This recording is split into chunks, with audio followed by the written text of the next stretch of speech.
Hi guys, welcome to my YouTube channel news views infotainment. अगर आपको हमारे videos पसंद आते हैं तो लाइक शेयर कमेंट और सब्सक्राइब ज़रूर करें और हर नए वीडियो के नोटिफिकेशन के लिए बेल आइकन दबाना ना भूलें। Thank you. कितनी ताकत कश्मीर की फ्रीडम स्ट्रगल को बुरहान वानी की शहादत से मिली? जी बिल्कुल। कमर शीमा साहब, बुरहान वानी की जो शहादत थी 2016 में, उसने एक्चुअली जो पिछली जितनी भी फ्रीडम मूवमेंट चल रही थी इतने सालों से, उसके पूरे जो डायनेमिक्स थे उनको चेंज कर दिया था। वो इस तरह से कि अब हम .com एरा में रहते हैं, .com जनरेशन है। बुरहान वानी जो था वो सोशल मीडिया एक्टिविस्ट था, लोगों को पता था। इवन कि यहाँ तक भी आप देख लीजिए कि जब Indian high commission human rights commission ने अपनी रिपोर्ट बुरहान वानी की शहादत के बाद पेश की, तो उसमें भी ये तज़किरा हुआ कि एक्चुअली बुरहान वानी किसी तौर से भी जो था वो टेररिस्ट नहीं था, क्योंकि अगर उसकी बंदूकों के साथ तस्वीरें आई थी, मगर उस बंदूक से कभी एक माल मवेशी किसी जानवर को भी नुकसान नहीं पहुंचा था।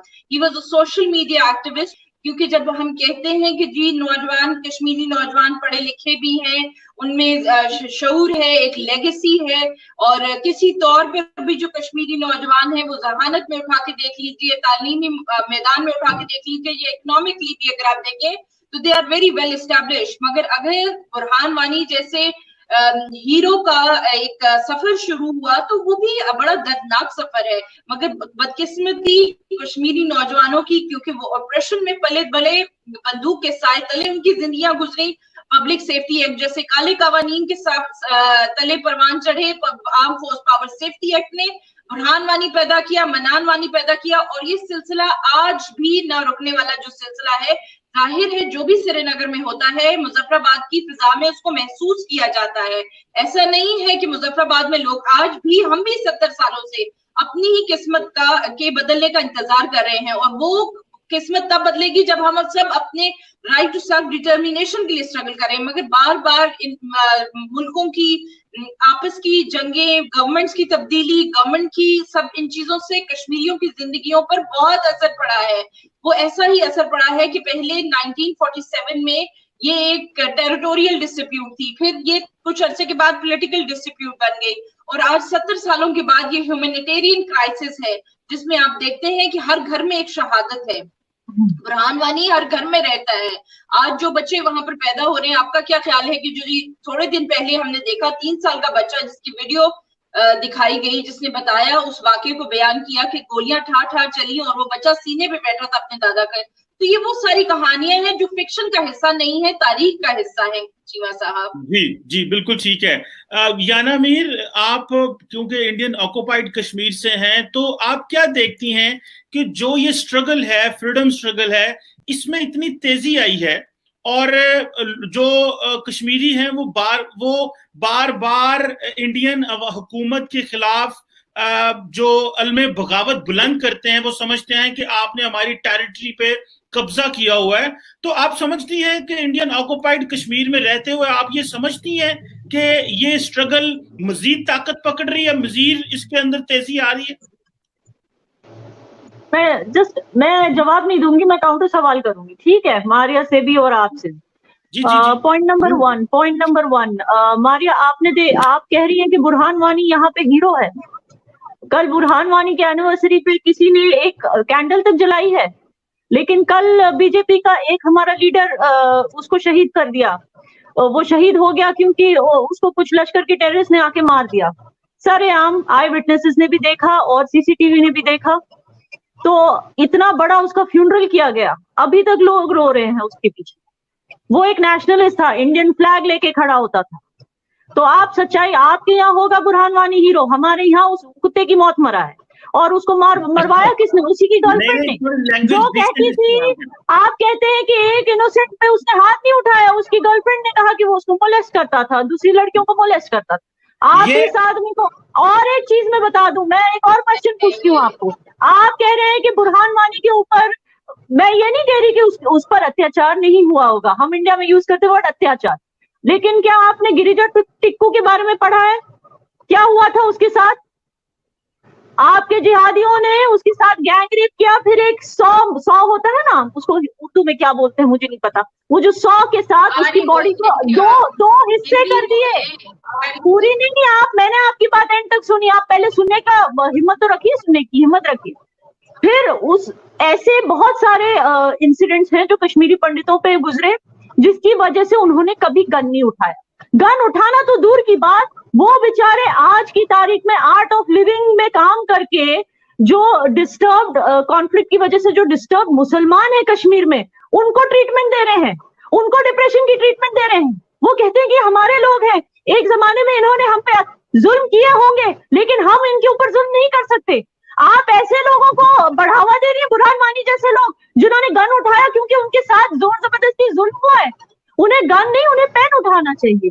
उन्हें देश से गद्दारी नहीं करनी चाहिए। उन्हें अपनी देश की गवर्नमेंट से बोलना चाहिए कि हमारे साथ ये गलत हुआ है, हमारे साथ वो गलत हुआ है, इसको सही कीजिए। ये इन्होंने बल्कि क्या किया, देश के गद्दारों से हाथ मिलाया। इनकी तो वीडियो आई थी कि हाफिज सईद या पता नहीं कौन से मसूद अजहर, मैं इन सब लोगों के ऊपर रिसर्च करती नहीं हूँ, उसके साथ फोन पे टेलीफोन पे बात कर रहा है, हीरो बनना चाहता था वो बड़ा, और बन गया पाकिस्तान में हीरो। इंडिया में उसको हीरो नहीं बोला जाता, उसको हम टेररिस्ट ही बोलते हैं और टेररिस्ट ही बोलते रहेंगे। और आप ये जानकर शॉक हो जाएंगे कि उसके मरने के बाद उसका फादर किधर गया था अपना डिप्रेशन ट्रीट करने के लिए, हिंदुओं की आर्ट ऑफ लिविंग में श्री श्री रविशंकर जी के पास। तो आप क्या बकवास कर रही हैं? अगर हमारी कंट्री इतनी बुरी होती तो बुरहान वानी के फादर को ट्रीटमेंट करती डिप्रेशन की। आप जैसी गवर्नमेंट हमारी होती है, अगर आप जैसी गवर्नमेंट हमारी होती है तो बुरहान वानी की सारी फैमिली को डिसअपियर करा देती है एक रात में। बट हम उनको ट्रीटमेंट दे रहे हैं, हम उनकी फैमिली को हेल्प कर रहे हैं, ये है हमारी गवर्नमेंट। सिर्फ एक बात, आप जितना मर्जी बोलें लेकिन काइंडली डिसेंट लैंग्वेज इस्तेमाल करें, गलत लैंग्वेज इस्तेमाल न करें। मैंने ऐसा कुछ बोला नहीं तो सच नहीं है। अब आपको वो इंडिसेंट लग रहा है, मैं क्या करूं? सुने आप देखें, आपको अपना पर्सपेक्टिव रखने का हक है, आप बोले अपने पर्सपेक्टिव रखें, हम आपको नहीं टोकेंगे। आप बताइए कौन सी इंडिसेंट बात बोली है? सुने मेरी बात, सुने ना, देखिए जब आप लोग मोदी जी वो कहते हैं वो इंडिसेंट होता है, या जो मैं कह रही हूँ बुरहान वानी जैसे टेररिस्ट के बारे में वो इंडिसेंट ना? भाई सुने, बात तो सुने ना। देखिए मैं आपको टोकता नहीं, आप बोलें जो मर्जी, लेकिन कम से कम कुत्ता, बकवास, ये जो अल्फाज हैं ये ना करें, क्योंकि ये गाली है। सुने, कुत्ता गाली नहीं होता है, कमल चीमा जी, कुत्ता गाली नहीं होता है। लोग कुत्ते को एज अ पेट रखते हैं, एज अ पेट रखते हैं। मैं कुत्ते एज अ गाली नहीं दे रही। मेरा बोलने का मतलब है कि जैसे कभी रास्ते पे जैसे म्युनिसिपैलिटी का जो बेचारे जो कुत्ते होते हैं जो वो क्रश हो जाते हैं, उस तरह से मरा है। मैं उसको गाली नहीं दे रही हूँ, वो गाली के लायक है नहीं, मैं उसको गाली नहीं दे रही। सुने मेरी, आप देखें, मैं आपको जितना टाइम आपको चाहिए आप लें, लेकिन एक तो किसी दूसरे को टोके ना। मारिया आप भी याना को ना टोके, और याना आप भी काइंडली, और दूसरे डिसेंट लैंग्वेज इस्तेमाल करें। आप खातून है, लड़की है, मैं भी अच्छा नहीं लगता, व्यूअर्स फैमिलियां लड़कियां देखती हैं तो वो क्या किस तरह की जुबान। मैंने गाली की तरह से नहीं बोला था। कुत्ता गाली, कुत्ता is a very cute animal, don't worry, मैं गाली नहीं दी। किसी इंसान को किसी जानवर से पिलाते हो तो फिर वो गाली बन जाता है। सो काइंडली आपसे आपने अगर कुछ और भी कहना है तो आप कह लें, लेकिन काइंडली ये गाली की जुबान नहीं, आर्गुमेंट जितने मर्जी दें। जो आपने बात की याना एक दो जवाब आपको दे दूं। ये जो आपने ये जो स्टोरीज मिलती है ना आपको, कुक्ड स्टोरीज, रॉ वाले माइंड में डालते हैं, इंडिया का गोदी मीडिया चलाता रहता है। मैं वहाँ रहती हूँ कमर चीमा जी, वो मेरा घर है, मुझे पता है वहाँ क्या हो रहा है, वहाँ के लोग क्या सोचते हैं, बिलीव मी, मुझे पता है, वो घर है मेरा। वाले से आपने गन और पेन की बात की, या ना, बहुत अच्छी बात की आपने कि गन का मुकाबला पेन से है ही नहीं है। मुझे ये बताएं, आपने कश्मीरियों की आजादी के लिए अपने पेन से क्या लिखा है? आपने कश्मीरियों की आजादी का जवाब मैं देना चाहती हूँ। सही, ये सवाल बहुत अच्छा है। सुने, हमारे यहाँ पे मलाला यूसुफजई, पाकिस्तान की नोबेल लॉरेट, उन्होंने भी यही कहा था यूएन में कि एक पेन जो है वो ज्यादा ताकतवर है एक गोली से, एक बंदूक से। सो अगर एक बच्चा, एक पेन और एक टीचर होगा तो वो जमाना बदल सकता है। लेकिन जिस मुल्क में कल की बात बता रहा हूं, सेकुलरिज्म और डेमोक्रेटिक राइट्स जैसी चीजें जो स्कूल और कॉलेज के सिलेबस से निकाल दी हो, इंडियन हुकूमत ने, मैं कल की बात बता रहा हूँ, आपने पेन की बात की ना, कॉलेज के सिलेबस से ये चाइना ने किया था, ये इंडिया ने नहीं किया। ये कहाँ से मिली आपको न्यूज?